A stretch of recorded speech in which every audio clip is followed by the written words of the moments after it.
because today we've got something special in store for you. The grandest spectacle, the greatest show of all, Johnny Bang Bang Show. Here's your host, Robert Gifford. It's me. I am the one and only. Ladies and gentlemen, I am always here, Robert Gifford. Always sit next to me is Grant the Mark Clark, and we are live here on a Sunday night recording for you. The name of the game is Johnny Bang Bang, and we do it better than anybody else. Ladies and gentlemen, Grant Clark, how you doing, buddy? Doing pretty good. How about yourself? Dude, I'm good, man. We're 2 weeks out from WrestleMania. I got a new setup here. You guys can't tell. It's about the same for you guys, but it feels a lot more comfortable to us. It does feel a lot more comfortable. For the 18 listeners that have listened to both of our shows, we just want to say thank you, that we appreciate you. What we're trying to do is kind of like test out what we're doing well, kind of massage the show a little bit. And then once we get kind of know what it is, we will revamp Instagram. We'll get it on Twitter, get it on Twitch, and anything else we should add it to? Or is that maybe TikTok if it's not banned in America? I don't know. I heard that's going to get banned. I don't know if you follow much of that. I have no idea, but TikTok ruins lives anyway. Yeah. I feel like that's all I watch when I'm at home.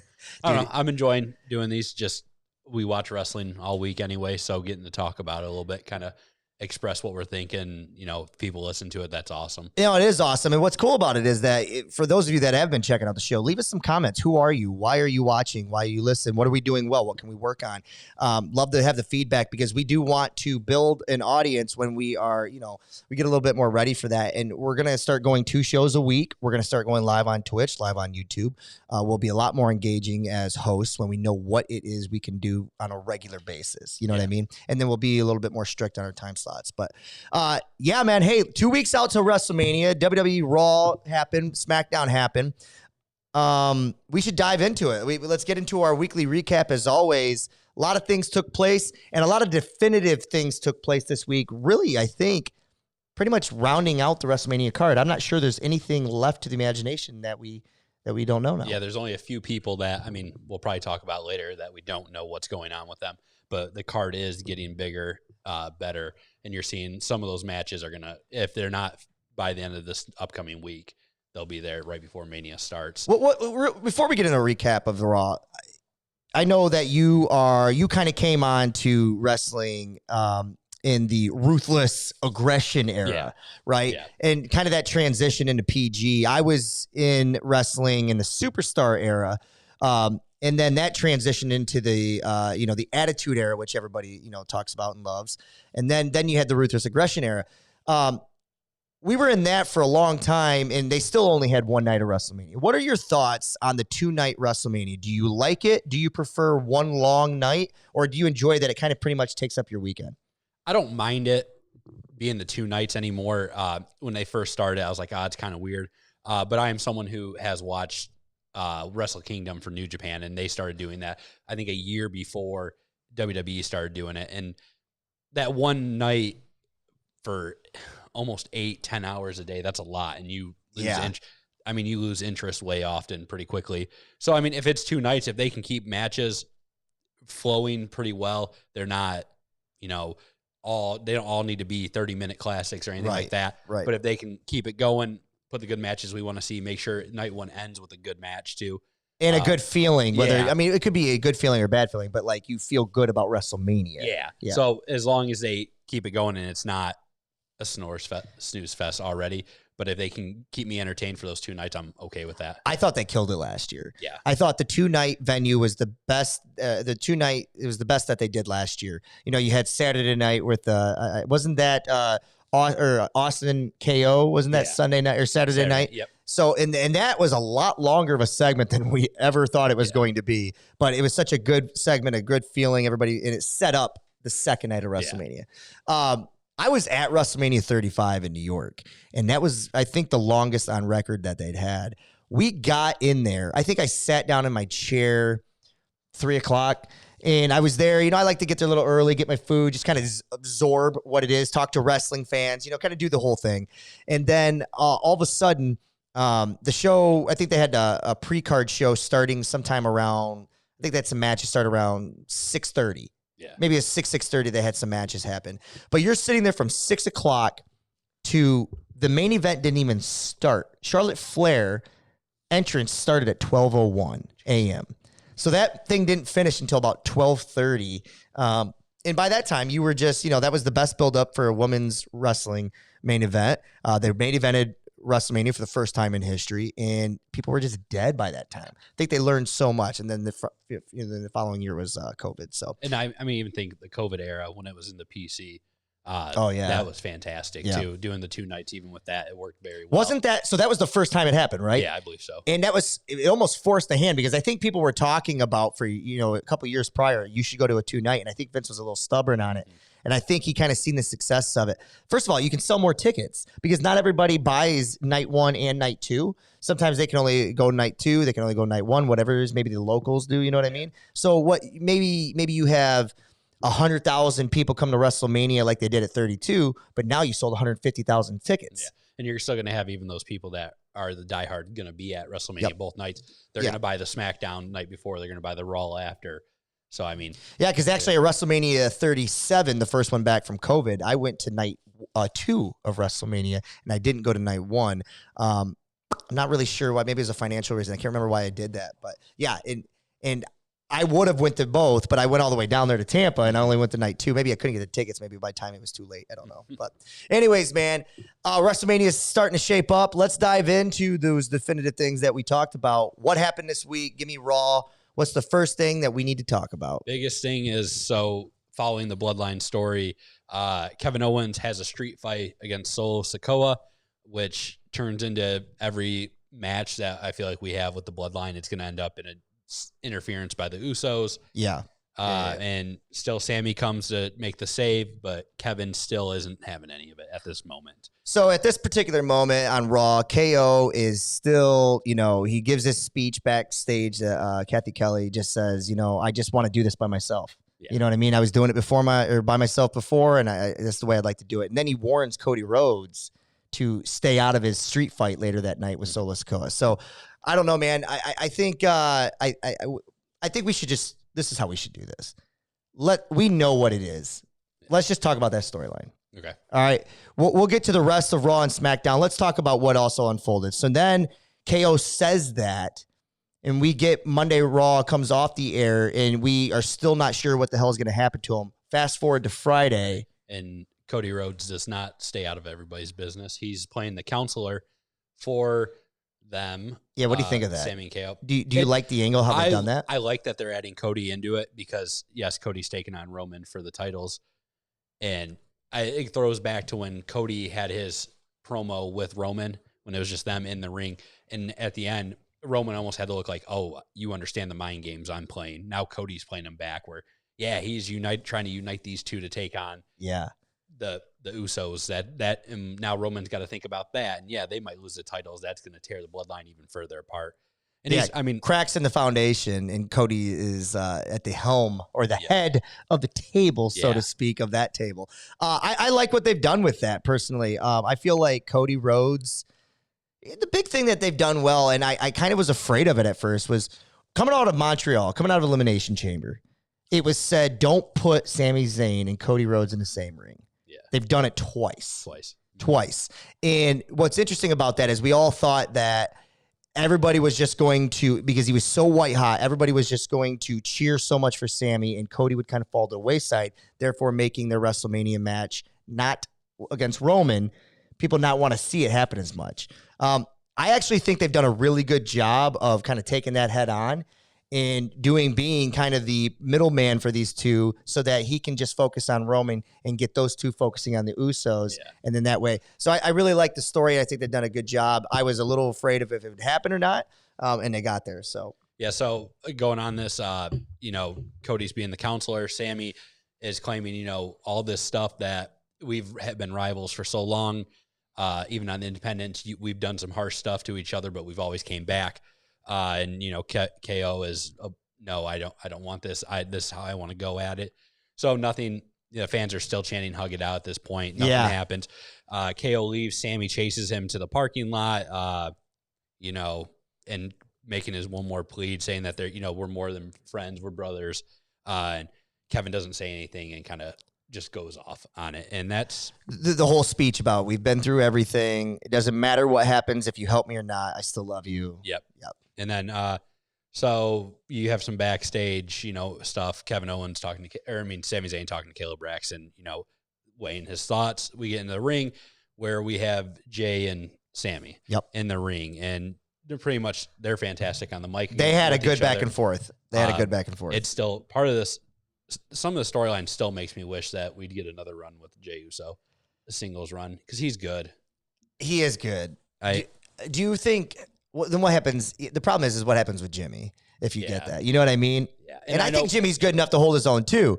But Jay, he's got all the facials. Main event Jey Uso when Jimmy, was in trouble. Yes. So that's going to be, you got to figure out always what you're going to do. But going in the storyline, so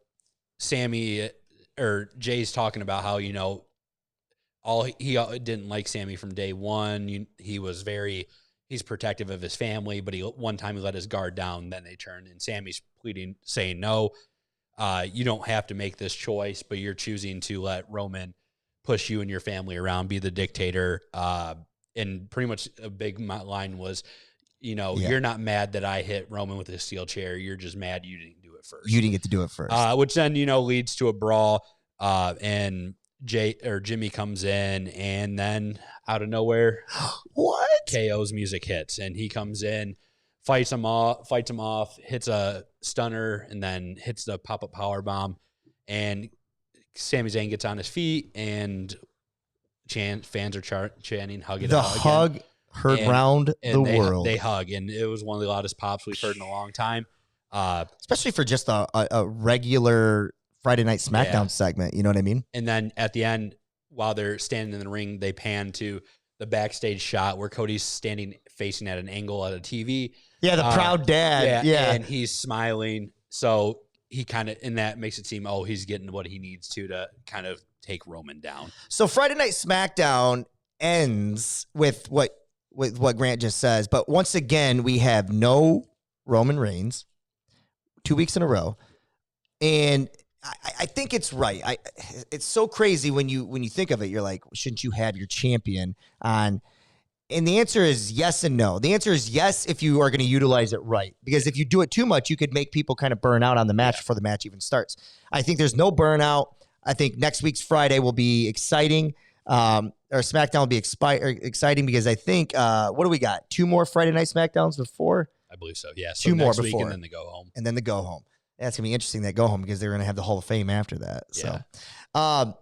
So, man, another chapter in this book.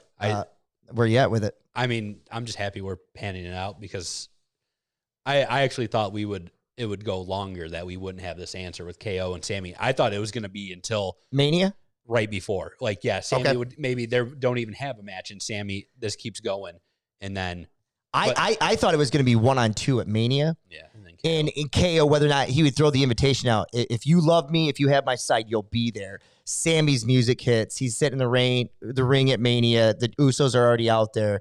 And then KO's music hits. Does he come out? Doesn't he? And then finally he comes out and everybody gets a big pop. I thought that's how it was going to play out. You have to think this is going to main event night 1 now. Okay, let's get into this. Let's get into this now. I'm with you. I know we're going to talk in great detail in 2 weeks on whether or not what's going to main event. We'll do all our predictions.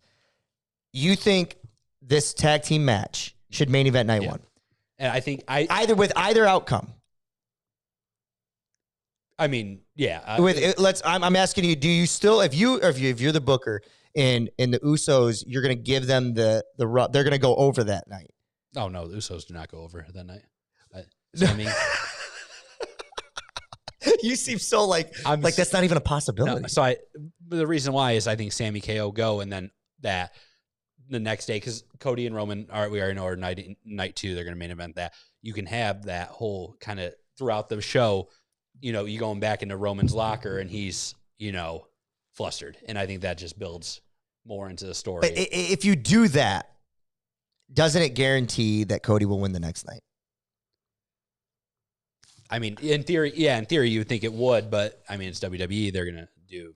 I think what's going to happen is I think they're going to go night 1. They're going to main event.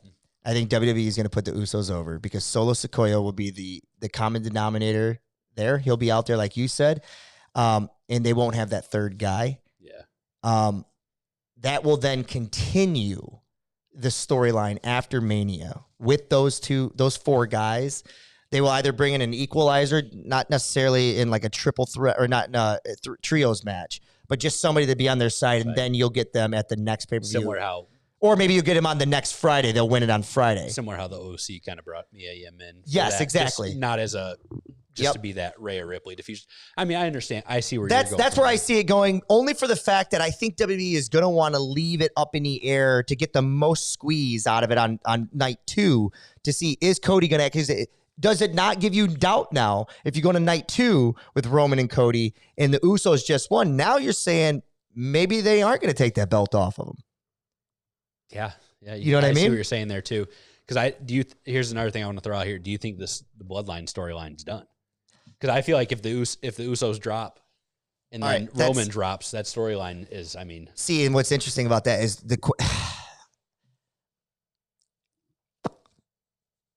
I don't think it's done, but I was thinking about this today because I just watched Goodfellas. It's a good movie. You ever watch Goodfellas? Of course. I like Goodfellas. I don't love Goodfellas. But a lot of people love Goodfellas. And it's just like any other like mob movie. You always try to figure out like, okay, the downfall of the mob. Okay. Happen. But how many, and it's been a long time since I've seen Godfather 2 and 3. But the question is let's think about the path back for a second, shall we? This is chapter 1 in the bloodline.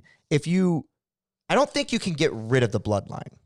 I don't think that story goes away because I think ultimately they still are going to want to pull the trigger on Roman Rock. Yeah. You know what I mean? Mm-hmm. And the only way you do that is if the bloodline story stays relevant somehow. So the question then becomes, if now they're going to give Rock an entire year again to kind of get back in ring shape and all this bullshit or whatever, how do you get the fall and then the re-rise of the bloodline again? And that's probably a question that we'll have to, soak on for months and months and months and see how it plays out. But I think the bloodline storyline doesn't go away. I think it goes away with the KOs. Maybe for another month it might, but eventually the question is, do the Usos and Roman Reigns, do they break paths, or do you bring in like more members and make it bigger, something fresh to keep it exciting? Yeah. I think that's the route you have to go. Personally, that's probably what I would do, because I think if you break them up, then it's just Roman Reigns versus The Rock, and you've lost that bloodline story. Stake in that, really. Yeah, you know what I mean? It's a marquee matchup. No, I see what you're saying there. So that's my thoughts. I don't know what your thoughts are on that, but I just wonder if because they're hot right now. They're moving merch. I mean, they're your champs. Do you want to break that up right then and there? I think if you break them up, you lose a lot of the any good kind of thing that Solo Sikoa has going on too now, because he's going to go back to generic. Yeah, just their brother. Let me give you another angle. See what you think of this. I think what will happen is Roman will be off TV for a while.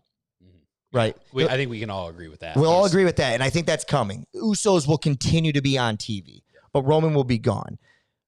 SummerSlam comes, Roman comes back, and maybe they do Rock Roman SummerSlam, whatever. Maybe they do it. That would be awesome because it's in Detroit.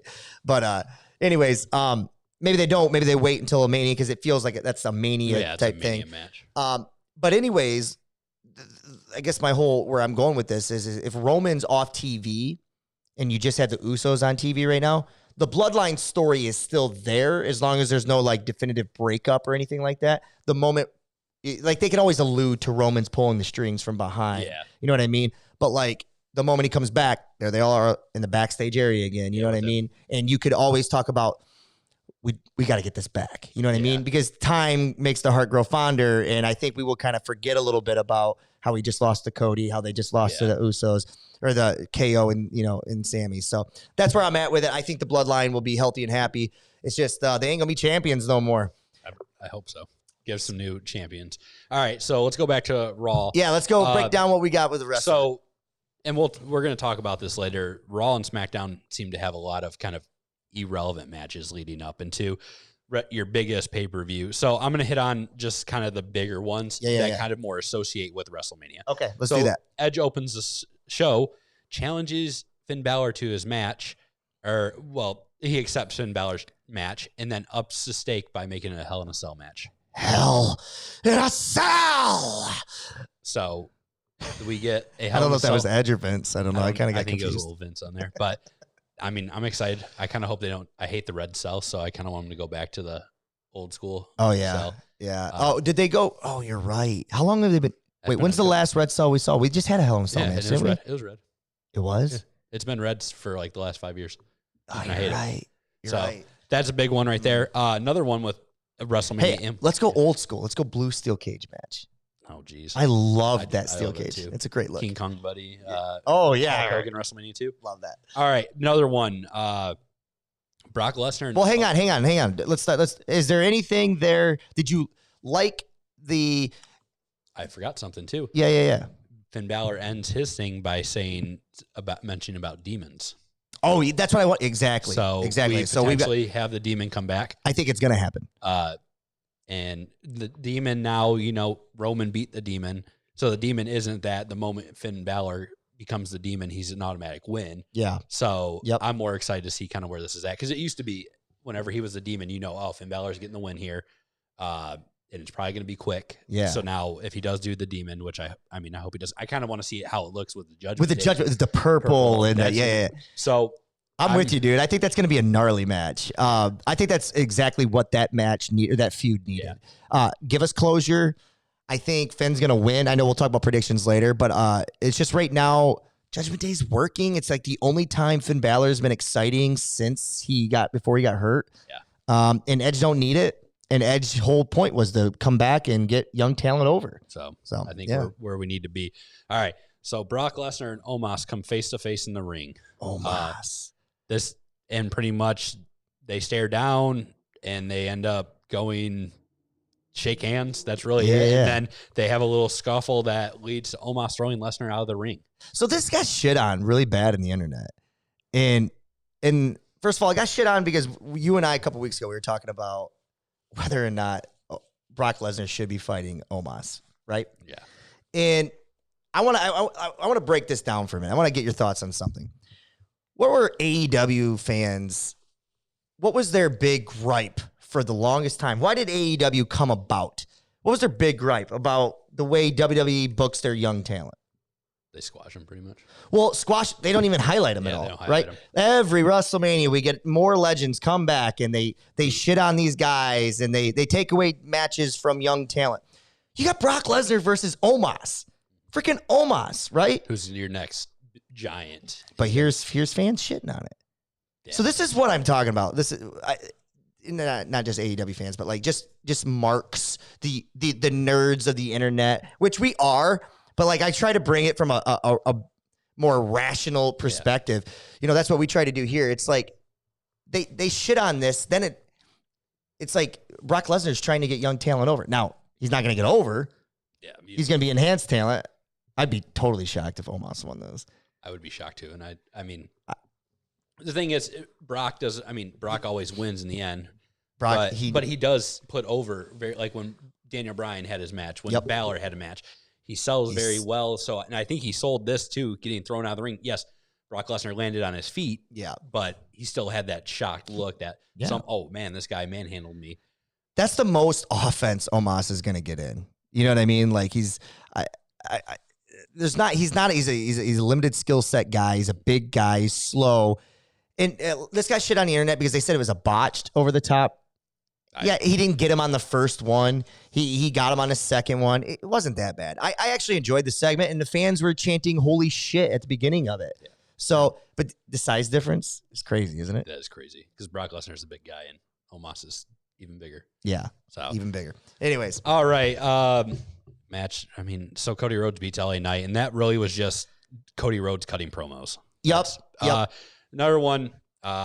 I know you're going to want to talk about Bronson Reed and Elias later, but so Austin Theory beats Angelo Dawkins. After the match, he locks in the STF, so just kind of tagging into that. What'd you think of that? Were you shocked that? They're building up Austin Theory, man. Yeah. He won clean again. Yeah, he won clean, and then that post thing. So then Montez Ford had to make the save, but I mean, it's just tagging that, he's copying John Cena, one of John Cena's 5 moves. Yeah. Well, it's cool. Are you, well, first of all, what do you think the long-term vision is with Austin Theory? Because I think we're both in agreement that we think Cena's going to give him the rub. He's going to go over. Is Austin Theory going to be like, what is the ceiling for him right now? He's going to be a future champion. WWE heavyweight champion. I think so. Or undisputed heavyweight champion. Down the road, and he'll be the top heel when he has it. That's what I'm asking. So right now in the company, if I said, name me your top 3 villains, heels, okay, best heels, and maybe they're not the best heels right now, but you know that you could put them in at any time. Like The Miz comes to mind. I still think The Miz is WWE's like greatest heel. Outside of super villain Roman, right? Super villain Roman. So I guess Roman would be top. Yeah. But who would you consider to be 2 and 3? Is Austin in that? At one point in time, Baron Corbin was on that list, but he's fallen so much. At one point, Seth Rollins was on there, but now the fans love him too much. Yeah. So, I mean, if I had to go, I'd go Roman, and 2 is Dom. Oh, just how yeah, much you're people right. hate him. And then I'd go Austin Theory. No, you're right. So So, Theory made the list. yeah, So Theory's doing his work right He's now. doing his work because he's hateable. People don't like him. I mean, so you said you think he's going to beat Cena. I do think he's going to be Cena. I've changed my mind. I think Cena's going to win. And then Cena loses it the next night doing an open challenge to an NXT bring up. But that's just something we can discuss later. We'll discuss that later because I wonder if you'll change your mind back. We'll see. I might change my mind too. We'll see. This is the unofficial. Yeah. This is the match that I'm going back and forth a lot. Thinking about. So, but I think Theory, I could see him, Theory, being the first person that if Cody wins to challenge Cody. Okay. He could be one of them. All right. To me, it's either him or Finn. Okay. So I'm with you. All right. Really, the biggest other thing from there is so Dom keeps trying to challenge Ray to a match, and he keeps turning away constantly. Yep. Ray doesn't want to do the match at all. Saying that, Dom saying, Ray, you were never there when I was growing up. You kept running away from our family. The only thing Ray ever taught Dom was how not to be a man. So just taking personal shots at him constantly. Do you find that this is this growing long in the tooth? Yes. Okay, Yeah. I agree with you. I'm excited for the match because I think it's going to be a fantastic match. But just accept the match. Let's just have it and build it, because then you can lead into more. What's Dom going to do? Because Ray's going to be inducted in the Hall of Fame. He's going to do something in that. Yeah, I do too. I agree. So it is I think it is. It's because it's the same thing on SmackDown this week. I keep waiting for like something new to be said, that maybe like a personal story about like, hey, Dad, do you remember when I was 6 and you came home drunker in hell? Nobody knows the story. Yeah. It's time that I share it to the world. I keep waiting for something like that. Everybody thinks Rey Mysterio is so clean and the perfect superstar. And you know what? You did this. Let's talk about 10, Dad. You were out working with the troops, and I'm sitting there for my 4th Christmas in a row without my father. Yeah. You know what I mean? We need some more heart, because right now it's just you were a bad dad. I didn't learn anything. I should have been Eddie's son. That's exactly. And you know what would give me even, dude, think about this too. What if it was like Joker-esque, right? Where Dom tells a story and Ray's not there, and we get all this empathy for Dom, right? And then you find out like it wasn't even true. Or, you know what I mean? So you're saying pulled the MJF CM Punk. Yes, exactly. Well, yes, but that was just done recently, a year ago. But I understand. But you know what I mean? Like that type of thing is just like, but even then, I think what would get him to the next level of hatred is like, you got to get empathy on Dom right now, because as much as we're rooting for Ray, we've got time invested with Ray. But there's not one person that can't empathize with a child that's hurting because he wants to see his father more. You know what I mean? Yeah. Yeah. I think they should play with it a little bit more. And I'm going to end the Raw because, nothing left. Yeah, nothing left. Seth Rollins beat Baron Corbin. Wow. Yeah, and they're just doing a lot of backstage stuff with Cena, Austin Theory. They're doing a lot of backstage stuff with Logan, Seth Rollins. I guess they're going to be doing Impulsive next week, but there's not much left on the bone when it comes to Raw. There's a lot of filler, and we're 2 weeks from WrestleMania. Yeah. So SmackDown now. We already talked the biggest thing about the Bloodline. Yep. So then big things going on here. Rey Mysterio confronting Dominic post-match after the Judgment Day beats Legado del Fantasma. just saying he wasn't, yes, I wasn't the most present father, but I did love you and made sure you had a good quality of life. He wants Dominic to stand by him when he's inducted in the Hall of Fame. And he said, if this was anybody else other than you, I would beat the crap out of you. Right. So, I want to add one thing to that, or just want to ask a question. This has been going on a long time. When did Dom turn on Ray? When he turned Judgment Day, right? It wasn't when he turned Judgment Day. It's when they were fighting Judgment Day. That's Ray right. That's right. Ray picked Edge over Dom to help fight Judgment Day. Then he turned on. But when was that? Was that September? Yeah, it's been a while. This is covered 8-9 months. And so this is, long. You talk about long-term storytelling. They got away from it for a while, which was smart. They got Ray over to SmackDown because he was remember that little trade. Yeah. So yeah, this has been going on a long time. I think it needs to be. I think the problem is they started showing up on both shows. They're on Raw, they're on SmackDown. It's just like stick to one. I think it's getting a little long in the tooth, but yeah, we're getting there. I mean, I didn't even know they were doing a fatal four-way tag match at WrestleMania with the women. So Liv Morgan and Raquel Rodriguez qualify for that. Cool. Yeah, but again, they're just thrown together. Yeah. Charlotte Flair and Rhea Ripley have a brawl. A good brawl. Yeah, a good brawl. A very good brawl. Needed it. Enhanced. Finally, one of the women's storylines got enhanced. I thought it was really good. Now we have this, there was a couple Rhea taking shots at Charlotte, saying things, no really interaction. Most of the interaction Rhea has been having is fighting with the Judgment Day. Yeah. In this match has been like an afterthought. Yeah, so you're good right. To see them. Boom. A Great Muta announced for WWE Hall of Fame class. Congrats. Yeah, legend that I don't know a lot about before my time, but you always have respect for the legends. I just remember hearing his name quite a bit when they would talk about referencing him on, the old WWE pay-per-views and stuff like that. I need myself this week. I'm going to try to do a deep dive into who he is on YouTube and just kind of learn a little bit more. But congrats, Great Muta. Rey Mysterio backstage hits LA Knight because LA Knight said he was a deadbeat dad. Yeah. Cool. Because he was saying now, LA Knight was saying, I'll take on Dom. Yeah. And then the biggest thing was, Drew McIntyre and Sheamus, was it last week or 2 weeks ago, they had the 5-way match, which ended in a double pin. So they were both the number one contender. Adam Pearce said, no, we got to have one. And it ends in a draw. Yeah. So Gunther is going to have a triple threat at WrestleMania, which we all kind of thought was going to happen anyway. So. It's going to be banger after banger after banger. Dude, I'm looking forward to that, man. I'm trying to tell you, man, WrestleMania is going to be freaking awesome, dude. It's building up to be a fantastic show. Dude, I'm excited. Just the little things they added this week. Hell in a Cell match added to that. Dom and Mysterio, that's already going to be great. We're already going to be invested into that. But now you've got the triple threat finally grounded. We know, there's going to be only... there was a couple matches we had a gripe in, and we'll get to it a little later when we talk about Bray Wyatt and what the frick is going on there. That was one that we weren't, and now looks like it's not even gonna take place, which is detrimental to people like me who are obsessed with Bray Wyatt, want him to get his character right. But anyways, man, SmackDown again. There's some things there like just unnecessary.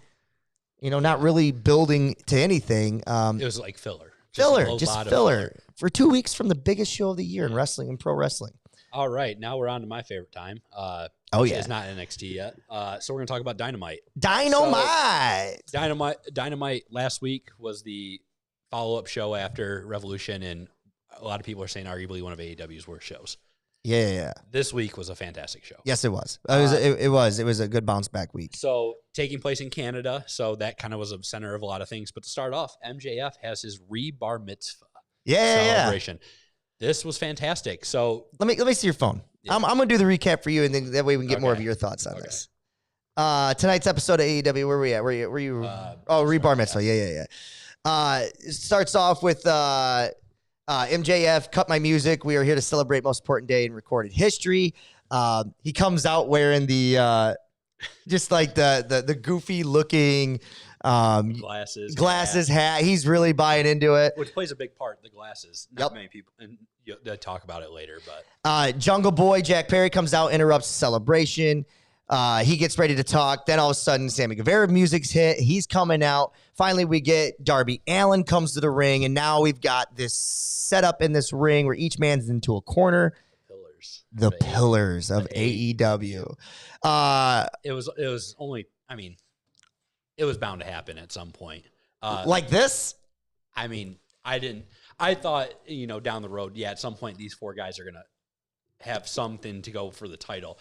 But it's early. I didn't think it would be this early. It's okay. So the pillars of AEW, these are the homegrown boys. Yes. Well, homegrown in the sense, yes, all these guys had some form of popularity on the independent scene. Yep. But this is their big shot in the big time. Yes. And they are, AEW pretty much has put, all of them have won some title. Yep. Jack Perry has won the tag titles. Darby and Sammy have won multiple TNT Sammy titles. he's a multiple time TNT, yeah. MJF is your world heavyweight champion and has the Dynamite ring too. I know they don't really classify that as a title, but he has it and he's held it since it been created. I think of those. I think of the three pillars of those three. I think Darby Allin, in my opinion, is still the biggest star of the three. Would you agree with that? I agree. Okay, because he's got the look, he's got the death-defying moves. He's got the entrance. And if you look at the and he's got Sting. If you look at the other ones other than MJF, Sammy Guevara. Yes, he's talented, but all he's been is Jericho's backup. Right. And like everybody says when they mention him in a promo, he's a PR nightmare. Yep. And Jungle Boy, yes, he's a fantastic athlete. He has a look. He's just kind of bland right now, and they put him in that feud that lasted forever with Christian. So, yeah, it did last, but he earned his stripes there. Well, as they continue to be in the ring, MJF says, "Cut my music." Basically, wants to know what the hell they're all out there doing, and all three of them at the same time say, "We want a championship match." And then there's a lot of shit talking from all of them, and I think all of them have great moments. I think. You could say it was shit talking, but it was all facts. Yes, proving giving their case of why they should be deserve. And I think, Rob keeps doing that noise because of Darby's talk, but I think Darby had the best one. Oh, you do? Yeah, I do. Man. Not in the sense of delivering, but how he did, because that's what AEW. Okay, a lot of the issue with AEW was, and if you look out, MJF, got his title shot because he bitched and complained on Twitter. But MJF got his title shot because he got emotional reaction. Yeah. But you see that's how it is. All these wrestlers in AEW, I'm not being used, so I'm going to complain on Twitter. I want my release. No, you're right. I can make it's such an image, and then that's what happens when you have free form to do what you want on your social media platforms, right? So, but yeah, I agree. They all made great points, and it was fantastic, all promo, and there were shots taken in all of it, especially Sammy and MJF calling out their significant others and stuff like that. It was awesome. That was awesome. It was really good. So let's break this down then. Basically, at the end, you got MJF who goes into the cake, and they've got he's kind of embarrassed and humiliated. Okay, I got a lot of questions for you here, being our AEW expert on the show. All right, Grant, you just had an Iron Man Classic. Yes. Okay, between Bryan Danielson and MJF. Bryan Danielson is a bona fide superstar in the world of professional wrestling. Okay. Yeah. He could go on any platform and he'd be noticed and seen. Yeah. Okay. There are diehard fans that know who these guys are, but there are not casual WWE fans that if Darby Allin showed up on SmackDown one night, would people know him? Diehards would, casuals might not, but maybe they would. I don't know that they would definitely know the other two. All right. The reason I'm saying this is I'm asking you, in AEW, these guys are big deals. Yeah. Is this the follow-up that you want that's going to lead you 2 months from now to another? Do we want 2 months of the pillars that's going to lead to the next pay-per-view? Or are we going to get a lead up to some great Dynamite episode that's going to have this as a championship match, but this isn't going to be a 2-3 month run, is it? I think it's going to be. And is that the right follow-up? And we had the conversation that I told you what I wanted after that was Omega and the Bucks to split. And Omega, that's clear that have your Omega. I have a best wrestler, MJF after that classic. Look at me. I have this. I'm better than you. You know it. But I can see how for 2-3 months till the next pay-per-view, it's going to be, this is kind of confusing. What are we going to do? Especially with 4 guys now. 4 guys, and 3 of those guys I don't trust on the mic to be able to deliver constantly because they don't got that type of material. Yeah, and I is it going to be something that each of them has a singles match against a championship match and maybe ends in draws or ends in or do they got to get DQs and Tony Khan's like, leads into no, we're going to do this fatal 4-way. I don't know, but I'm extremely excited to see where we go from here. I do think going back with you, if all these guys showed up on SmackDown outside, I mean, the 3 others, not MJF, Darby, I think he'd get the biggest because of his look and stuff like that. He's got a where Sammy and MJF, Sammy and Jungle Boy, they're smaller guys. I think they'd get lost and people would, diehards are going to know. Well, I just would they know them is the point. So I guess my point is that I think right now, AEW's got a lot of talent. Mm-hmm. I don't think they have a lot of stars. I can agree with that. Okay. So when you're only doing 5-6 pay-per-views a year and your next buildup is the pillars, it's cool for AEW, but I worry that it does nothing to build from the outside. Yeah. You know what I mean? Like WrestleMania in 2 weeks. Look, WrestleMania is grandfathered in because they've been built over 40 years. So I'm not comparing the two. What I'm just saying is that your WrestleMania will have non-casual fans. Every year I get texts of friends that are like, hey, checking out Mania. Can't believe this guy's still going. You know what I mean? John Cena's still wrestling? John Cena, he's got a bald spot. Oh, my God, whatever. You know, they're going to hit me up. It's going to happen, but, like, they're paying attention to it. What is going to make people pay attention to AEW, and do they even care? Like, I already know Grant. Grant Clark doesn't want these types of fans checking out AEW. He likes the exclusive, like, I only know this song. Nobody else knows this deep track on the album. That's AEW, right? Mm-hmm. But for the business side of it, I just don't know what this does. I don't know if this is the right follow-up. I think the right follow-up is an Omega, you know what I mean? Or bringing someone like him around, or an Adam Cole or something like that. Yeah, these guys are homegrown stars, but, it's not the big. I mean, if you looked at me, oh, hey, you want to watch these 4 pillars wrestle, or do you want to watch MJF go against Kenny Omega? Right. What are you going to, you're more likely to want to see Kenny Omega. So just because you believe that the belt could change hands. I don't think anybody outside of Darby Allin, I don't think anybody actually believes that Jungle Boy or Sammy was going to take. Yeah. No, now Tony Khan, he can do weird things sometimes, and maybe that would happen. But I don't know. I just kind of want to throw that. Another thing I want to talk about real quick is I want you to educate me. Because I always admit that there's a WWE bias, but like I try to, I check it all out. The big thing when AEW happened was wins, loss matters. And they still show you that, bam, right at the bottom. They still show you wins, losses, right?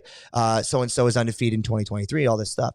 But I kind of thought it worked a little bit like UFC, where there was supposed to be, we already kind of knew the next guy up was. Yeah.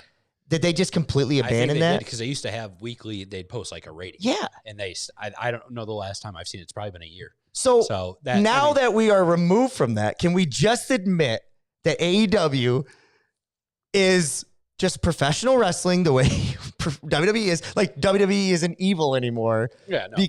But that's, you know what I mean? Like, that was a big selling point. Yeah, and you're still going to have your diehard fans that are, WWE sucks. AEW's trash. Yeah.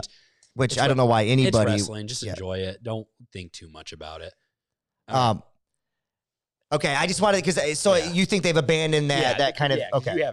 Because none of these guys would be number 1 contender next. No. It would be whoever has the best win-loss record, which would be who? I feel like it'd be Ricky Starks, technically. Technically, yeah. Like him, someone like that. And that would have been an interesting.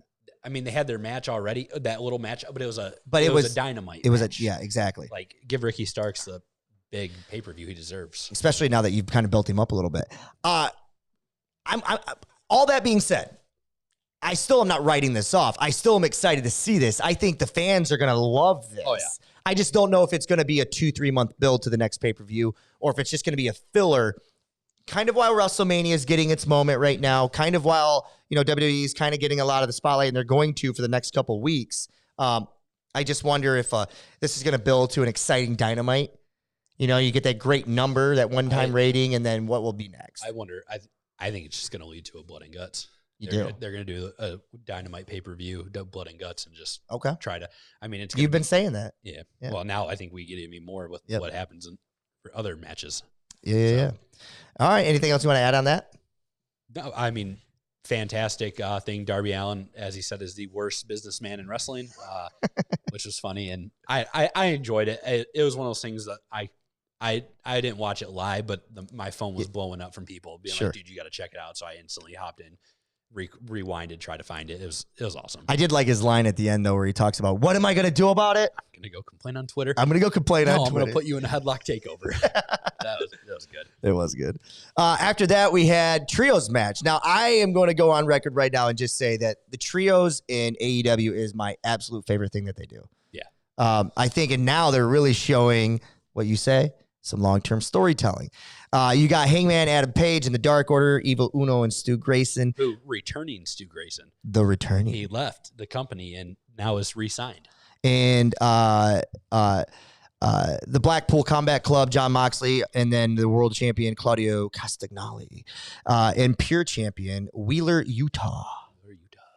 They end up having a match. Basically, thoughts on this. Mox and Claudio worked in tandem to lower the ropes, yada, yada. We get to the bottom. So one-man destruction team right here. So it's starting to show more trios teams. Yeah. Right? Yeah.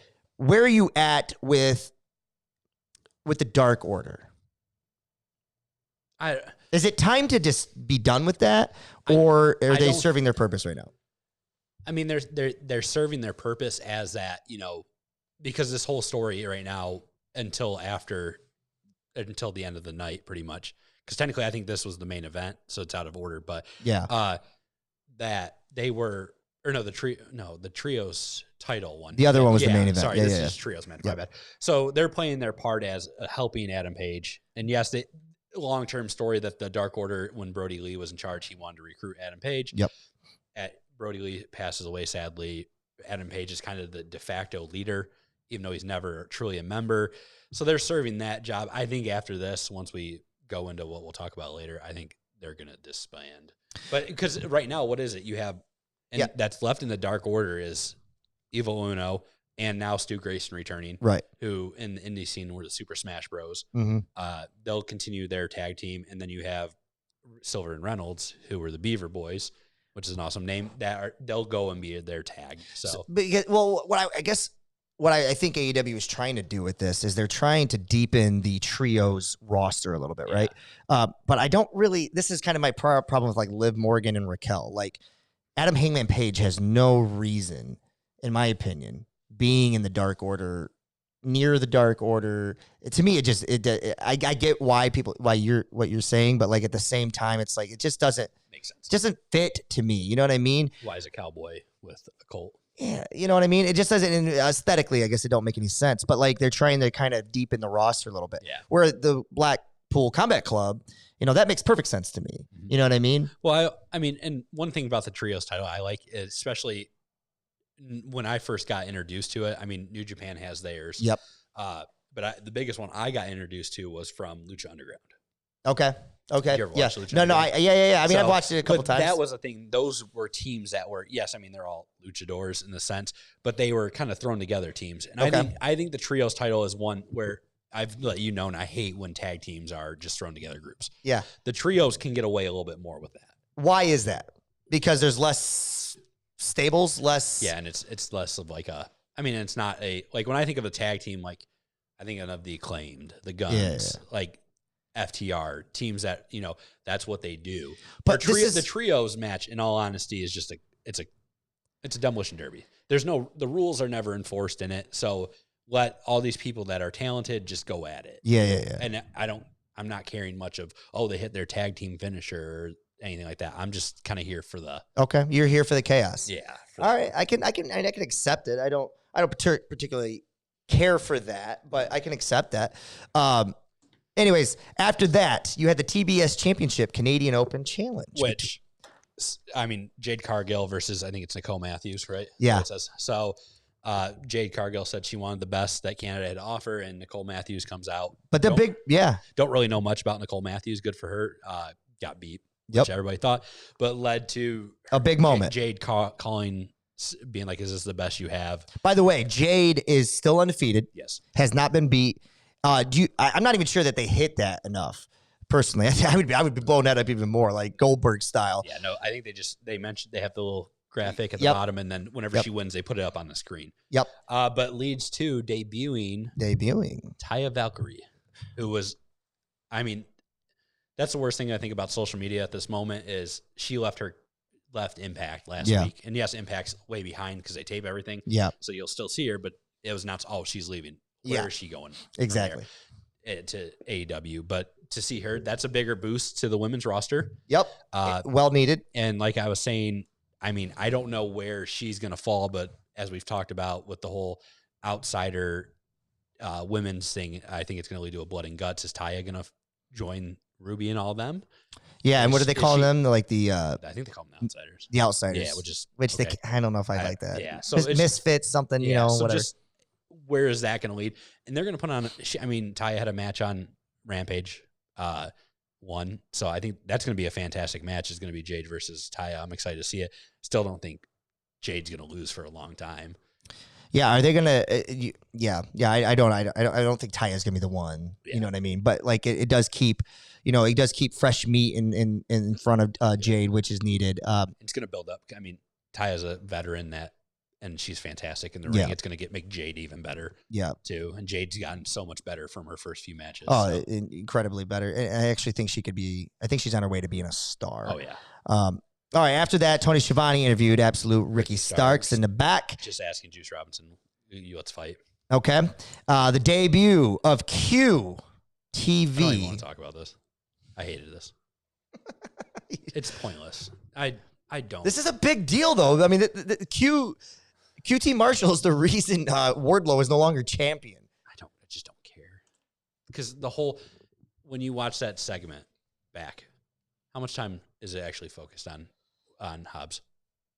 You're right. It takes away a lot from him. He says the last line of it. Yeah. But that's your champion. That's supposed to be your workhorse championship. Yep. I mean, like your next up and comer. And what are we doing? We're having him be shadowed by QT Marshall. Overshadowed. Why? I understand like doing this because I understand, QT Marshall's getting his thing. Like, how is he going to stay relevant? The factory's no longer a thing, I guess. Yeah. He's got to do something. But what is the infatuation with QT Marshall? It's because he's the trainer for him and he's buddies with Cody. And even though Cody's gone, he's not there. He's going to have a place in there. I don't know. I just hated it. So I don't even like. All right. I'm sorry if you're a QT Marshall fan or if you think this is cool. I can't stand it. We'll move on. Freshly squeezed for the international championship match. We kind of failed to mention that last week that the title has now been changed. The All Atlantic is now the AEW International Championship. Freshly squeezed Orange Cassidy with Danhausen versus your man, Double J, Jeff Jarrett. Not great. Fantastic match, I thought. Pretty good. Jeff Jarrett being a good heel like he always is. I think they made the wrong decision. Oh, you do? I think they should have gave the belt to Jeff Jarrett. You do? Yeah. I think Jeff Jarrett, people love. I mean, yes, Jeff Jarrett, notoriously people don't like him, but I think that him coming to AEW has, I don't want to say revitalized his career because he's always been there, but fans love him now. This whole last outlaw kind of thing. And yes, he's paired with a group that I know when we watched the show, you literally almost popped a blood vessel talking about why is he in this group. But I mean, Jeff Jarrett, people know, it's one of those things. People know who Jeff Jarrett is. Yep. It's going to be, he doesn't seem like he's going away. He's in great shape. Yeah, he still performs at a high level. Yep. He's good on the mic. He's a storyteller. Yeah, and he could have been one of those ones that, you're going to take, because yes, I like Orange Cassidy. Orange Cassidy's awesome, but it's the same thing every single time. Doing the kicks, putting the hands in the pocket. He needs something. I do like that he's doing the open challenges, but how long until you lose one of those? Where Jeff Jarrett, you could have put the belt on him, make it a little bit more prestigious at this point, and then you're still going to get your good matches out of him, and all of that. And yeah, you can continue. You can bring newer guys in that Jeff Jarrett's going to. Yeah, I'm just waiting for Danhausen to answer the challenge. He's injured and just had surgery, so he'll be out for a while. Tore his pec. I guess I didn't realize that. Wow. Okay. So awesome match. Kudos to Jeff Jarrett too, because we talked about I think he's a prime example of a guy that, in my opinion, that's kind of outkicked his coverage. He's not somebody that should have worked as long as he has. He was a gimmick of all gimmicks in WWE when he first started. He's a country singer. You know, and it's like those guys kind of get pigeonhole type thing. But he's done a really good job of kind of still always being that country boy, but making it fresh. And like you said, this last Outlaw, it works. He's always been a fantastic worker. But why not? Exactly. So what? This is where like Adam Page makes more sense to be with a Jeff Jarrett. Yeah. You know what I mean? Yeah. Instead of he's out there with the freaking Dark Order. Like it does, to me, it doesn't work, but I get it. Kudos to Jeff, and we can connect those dots later. So I don't, can I see this first? Yeah, go ahead. Yeah, see who we are. They're calling him the Outcast, by the way. Yeah. Outcast. And we don't really know who the next challenger for. No, because it's open every week, right? Yeah. So, what's the next thing now? After that, we heard from the Outcast, Ruby Soho, Tony Storm, and Saraya. And it's so interesting that is Ruby the leader of this group? It almost seems like it now. Saraya comes back. It feels like an afterthought. Unless they're just trying to promote Ruby right now. She just had a good promo. Keep her hot. Yeah. I'm fine with it, but I'm just like. It does seem like she's like the de facto leader now, but cool. I mean, it led into what I think is going to happen. Like you talked Blood about. and Guts match for the first women's one, because they had Riho, Sky Blue, and Will Nightingale come out and fend them off. Who's Ruby and them going to recruit? I mean, it'd be cool if they get Athena to come, because I mean, technically she's the Ring of Honor women's champ, but she's still technically AEW signed. Yeah. And you can throw Taya in there if you want to, and that's fantastic right there. That's going to be an awesome match. I think that fits. I think you got it, actually. I think that's it. Hey, I've been thinking about that for a long time. All right, and then finally, the main event time, AEW World Trios Championship. House of Black, Brody King, Buddy Matthews, and Malachi Black versus the Elite. Kenny Omega and the Young Bucks versus Jericho Appreciation Society, Chris Jericho, Daniel Garcia, and Sammy Guevara. This is where I wish Sammy wasn't a part of that. Who would you have put in it, though? Well, this is put in Swagger or. He's got his hat. So well, I put him in there because my point is that Sammy already had his moment earlier in the night. Like he doesn't. Which storyline is he a part of? You know what I mean? He's not going. We know as fans, he's not going to be win both. Yeah. So like, I would put somebody else in that spot. Or you could have started with that, Matt. I mean, if you started with that, then ended with the yeah. But I mean, what do you expect out from this match other than it was good? Oh, I mean, in the crowd, dude, it was awesome. It, especially being Winnipeg. Jericho and Omega are from Winnipeg. It was just, I mean, the right choice of having the House of Black retain. Yep. That's too quick to get rid of it. Should it have even been for the championship? Like, sometimes you don't have to do that. You know what I mean? You can just have if you beat us, then you get a chance to beat us again. I think that's one thing that's kind of worrying me without AEW is because they had the one promo where they were just, who's the number one contender in the House of Black's like, we'll just face you for it. And that seems to be happening more and more. With every title. It's like an open challenge almost. So that kind of worries me about it. But if we keep having good matches like this. At the end of the day, good matches will make you forgive how it got there. You just want to get there, right? No, I'm with you, man. I think I just thought, to me, you're in Canada. Yeah.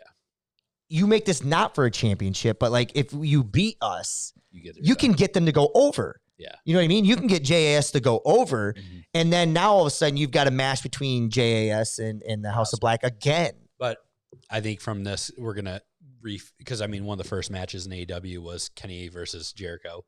Yep. And then the winner faced Hangman for the title, which Jericho won. I think we're going to get rehashed that rivalry. Okay. Singles rivalry, which I'm here for. They had a fantastic feud in New Japan. So then where is the House of Black going to go from here?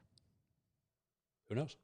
That's what I'm excited to see. Who's going to be your next trio competitor? Is it going to be Blackpool Combat Club?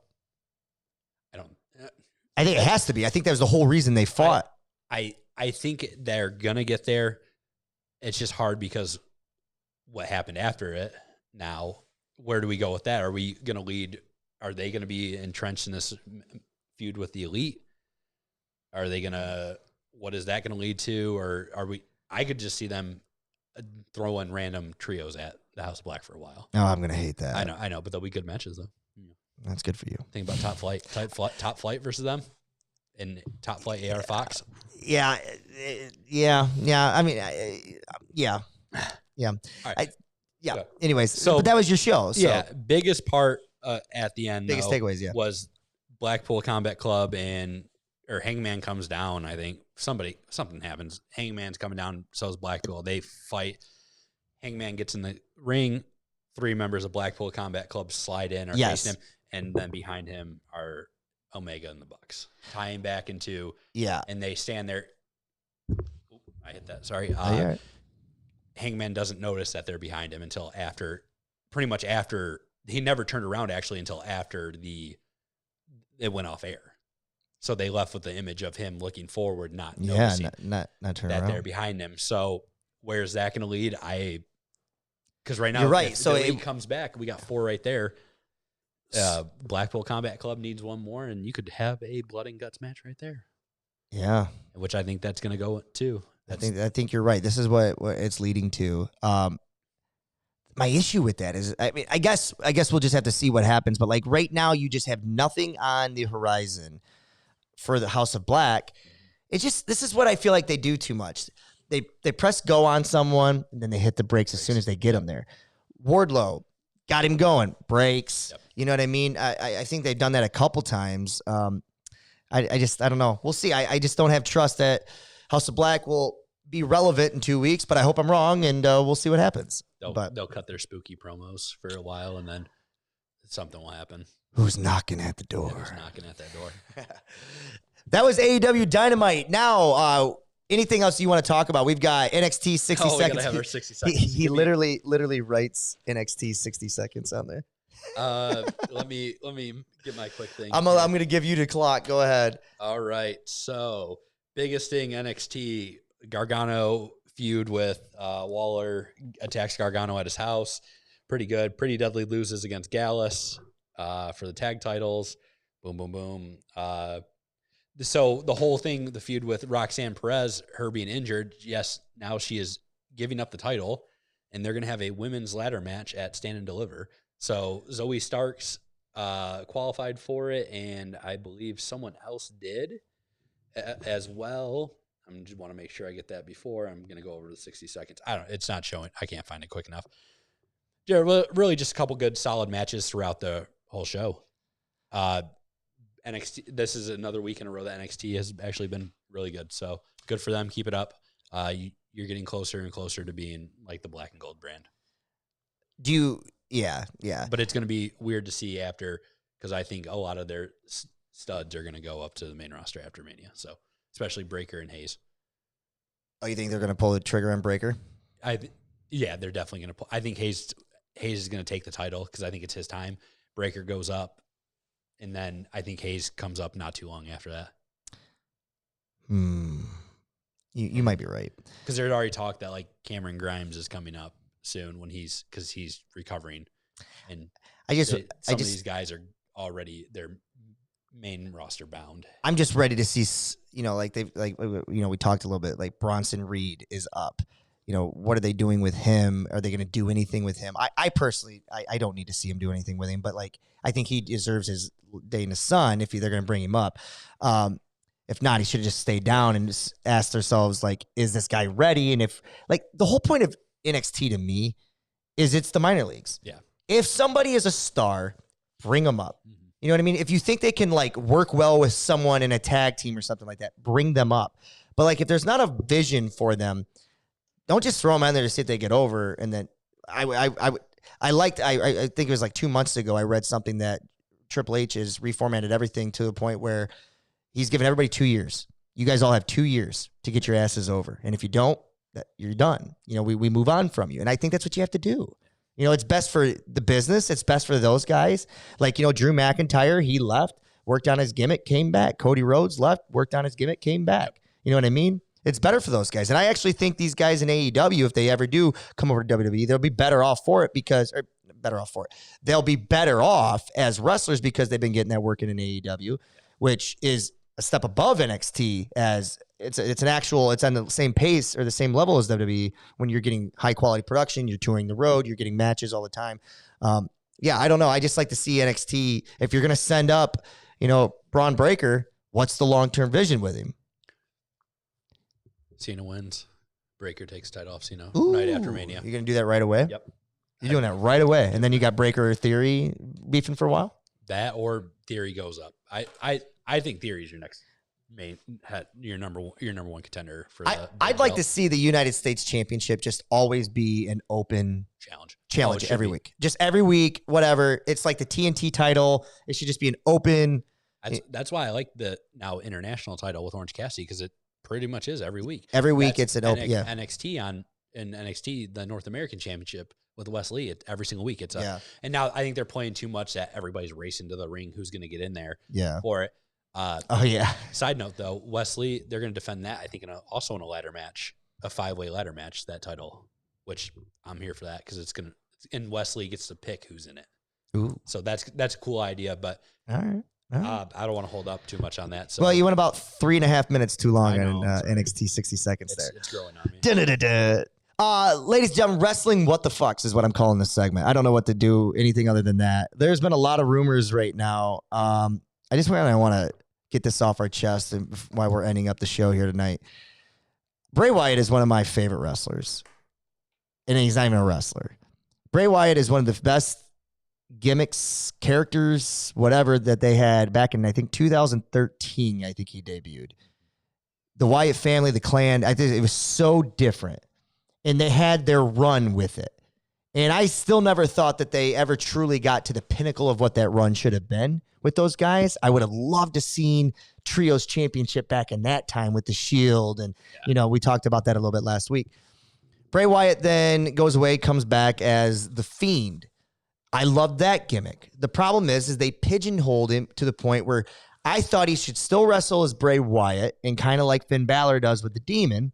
Bring it out for special occasions, but he didn't. He was always The Fiend. Except for the one where he faced the Miz as Bray Wyatt. But it was like the Mr. Rogers Bray Wyatt, which I thought that was fine. It was like the 3 Foleys, you know what I mean? Like I thought that was okay. But he should still always wrestle mainly as Bray Wyatt, the man. That way he can wrestle because he's still entertaining But then they ruined that because he ends up going away and WWE releases him because they do, Vince was trimming the fat and trying to save money and whatever. Things of these nature. Even though they had the highest profit. Exactly. But that's because he's trying to make it more profitable because is he trying to sell it? Is he trying to get back to private? Who knows? Anyways, we come back to this new reincarnation of Bray Wyatt. Everybody's excited about it. He's showing all the past gimmicks. He's kind of still connecting the dots as we thought. He's got Uncle Howdy, something new, something fresh. And then it turns into a gimmick. We get a dark pitch black match at the Royal Rumble. And it's like, okay, I can do this once. Mountain Dew probably threw a shit ton of money at them. They said, what can we do? And this is what they came up with. But then everything has kind of gone downhill since.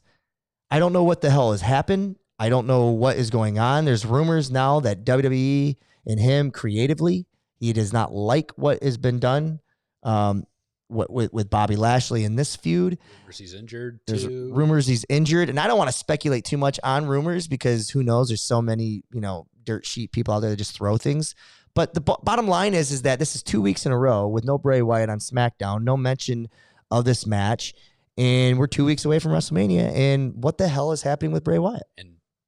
And sense what's going on with Bray Wyatt, what's going on with Bobby Lashley then?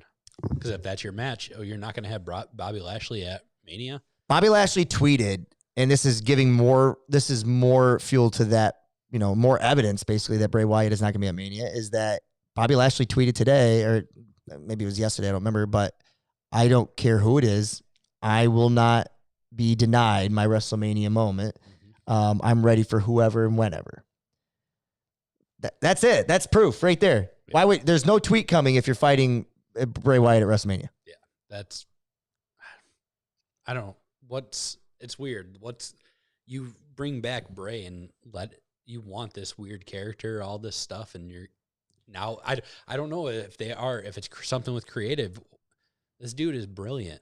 Like, mastermind. Look at the stuff. I mean, yes, the Firefly Funhouse and the Fiend character.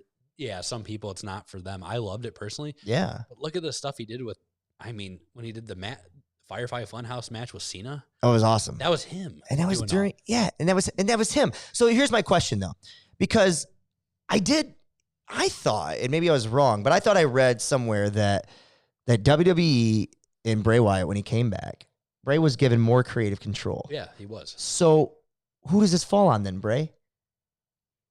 Because it got long in the tooth quick. We got no answers to any of our questions. Bray comes out weeks in a row, and we think we're going to get this Bray Wyatt the man. You know what I mean? And then there's hints of like the Circle, the Six, the Wyatt Six. And it's just like, I think he's more obsessed with fucking with us than he is actually about flushing out a character that can long-term vision that can be here for a while, that doesn't put him in a gimmick hole where he can't. The biggest issue I have with this is he's in his prime as a human being, as an adult, right? Imagine losing The Undertaker for 3, 4, 5 years of his career where he's just gone. That would be detrimental to who The Undertaker was. Yeah. We would miss out on all those moments. And I just feel like we're being robbed until they can figure this out and get it right. And I'm not sure that they're ever going to get it right. This is his second stint now where it sounds like he could be packing his bags again. Yeah. And I mean, what's that going to do with everything if we're supposed to have this Wyatt Six or these characters? Because there's the rumor of Uncle Harper. Yeah, I thought we were going to get. Yeah, they brought all these characters, supposedly bringing all these characters in. What are we going to do with them? And it's frustrating because I think this was a match. Yes, when he called out Lashley and Lesnar. Yeah, we thought, oh man, this is going to lead to something cool. Yeah, well, we thought I personally thought it was going to lead to Lesnar. Yeah, I thought so because nobody really wanted it to lead to Lashley. Yeah, you know what I mean? Because I thought it would lead to, if it led to Lesnar, it's interesting already. What they do with it can make or break it, but it's interesting. But now I feel like they went down this road with Alexa Bliss again. Yeah. They had her back to normal. Bray comes back. They fuck with her. And now she's been off TV. Or is it just going to lead to, are we all getting trolled in Mania? They're going to have some spooky stuff, something go on, lights flash at Mania. And so how do they get there then? Or we don't hear anything. Lashley's music hits. He walks on the ring. Like an open challenge? I want my moment where, like, go off, whatever, and then lights flick, and then everything's paid off with Bray. Yeah, maybe. I think if we go because that's a possibility because they were doing a lot of behind the scenes with the QR codes and things like that to build Bray back. But my big thing is that I just wish Bray would just come out and be like, enough of the nonsense. You know, I'm back. Bray Wyatt's here. I'm dangerous. I thought they were going to go that route. I'm more dangerous now because I know who I am. Yeah. You know what I mean? And they just didn't. So who knows? But so what is Bobby Lashley? If you have to pair him with someone for a match, that's still doesn't have a thing. I have a name I'll throw at you, but is Bobby Lashley a heel? Is he a baby face? We still don't know that. I'm going to throw one at you that still doesn't seem to have a place on the card. Karrion Kross. That's what I would say too, because I mean that's when you bring him back and you're doing absolutely nothing with him. He seems to be gaining more weight. Yeah. He just seems to be less interested. I mean, throw him in there. I don't really know. I think that's all. And I thought Karrion Kross should have just been involved in they should have made a fatal 4-way, and he should have been in the Intercontinental Championship match. My biggest thing, I think, if we don't hear anything about with Lashley this week or maybe Monday, it's not happening. It's not happening, or what I just said, where he's going to walk to the ring and then something happens because you can't. He's one of your big names. You can't. Yeah. You can't have a Mania match without. So, or he somehow attacks Lesnar in that match. I don't know. I think that. Oh God, I hope not. The next thing I have is we're 2 weeks out from WrestleMania, and there seems to be a lot of filler. Yeah. And I get it, not every week, but is this a problem when you bring in guys like Cena to come back who can't be there every week? You bring in, Roman Reigns is now part-time-ish. You bring in Logan Paul to be a part of something, and he can't be there every week. We are all excited about Theory and Cena and Paul and Rollins. Would you rather have them just stick to the roster and not have these special moments? Or would you rather them say, hey, listen, if you're going to be a part of WrestleMania, you got to make the show more? Because Monday Night Raw, it had great moments, but there's also some really boring backstage stuff. Oh, and matches that I don't have no reason to be like Bronson Reed versus Elias. What are they doing? I love Bronson Reed. I love Elias. And we don't need that match. Why? What's it servicing? Because like you said, there are still matches at Mania that we don't have. That women's fatal 4-way. Yeah. We don't know anything about that. And it's just. Yeah, and that's the thing is like Ronda Rousey's a big name. And she's not booked in anything right now. Yeah. And is she going to be a part of that fatal 4-way? I hope. I mean, hopefully. I thought we were going to have I thought she was going to be fighting for the tag team champions. But the women. So that's a fatal 4-way women's tag match at Mania. That the titles aren't part of because Lita and Becky are your champions, right? And they're fighting in a 3-on-3. Yeah. So I think they need, if that's something we're going to use more. I mean, I know Logan Paul is a signed to the active member, and yes, Roman and all the Cena are going to be your part-timers. I do think they need to show up a little bit more so we can focus on these and build bigger events. Because right now it's like, really right now WWE is making the Bloodline story minus Roman, all of them, and Cody. And I would arguably say Ray, Dom. The Judgment Day. They're carrying. And then potentially you could say Seth Rollins himself. Yeah. And The Miz. Which is 2 years in a row that Seth Rollins has had a carry. Because The Miz is in there. The Miz has been in more things recently and he's the host of WrestleMania. Which is, I'm okay with. That's fine. He just wants to be a part of it. That's okay with it. I don't need Miz to be in a match right now. It's just kind of confusing. I feel like I can just remember in the Attitude Era. I can remember even in the Ruthless Aggression Era. Like, it just feels like matches, like 2 weeks before WrestleMania, every week got better. You know what I mean? Every week had a bigger build. Every week, you were in a better city with a large crowd that gave a fuck. You know what I mean? All these things. And don't get me wrong, the crowds have been popping for the things that deserve to be popped for. So the crowd's doing their part, but Maximum Male Models and Otis, that's a April through December segment. That's not a January through April 1 segment for WrestleMania. Yeah, because it's not going to do it. They're not going to be on the card. No, unless they do the Andre thing. It'll be all backstage. I don't have no problem with them doing an Andre the Giant Battle Royal. Just get them in there. Everybody deserves. I would get everybody in there. Everybody on the card. Has that been? I think that's going to be confirmed here next week. You think so? It has to. There's too many people left off. It's been since COVID hit that we haven't had one since. So. Oh, they didn't do one last year. I mean, I don't think they did. Oh, that's the case, then it ain't happening. You got any WTFs? Anything scratching your head? No, I'm just happy that. I mean, yes, AEW does have storylines. They're not very long term, but we're finally getting a long term booking with Hangman and Elite from the beginning till now. It's paying off. I want to see more like it. Yeah. And then another WTF, please don't throw the House of Black to the side. Give them something right away. Keep them hot. Yep. So. I'm with you. Dude, episode number 4, baby. It's actually our 5th one, but first one did come out. Anyways, Johnny Bang Bang, we got to get you a wrestling gimmick, man. Because I am Johnny Bang Bang, but we got to get you a badge. Such good shit from Vince.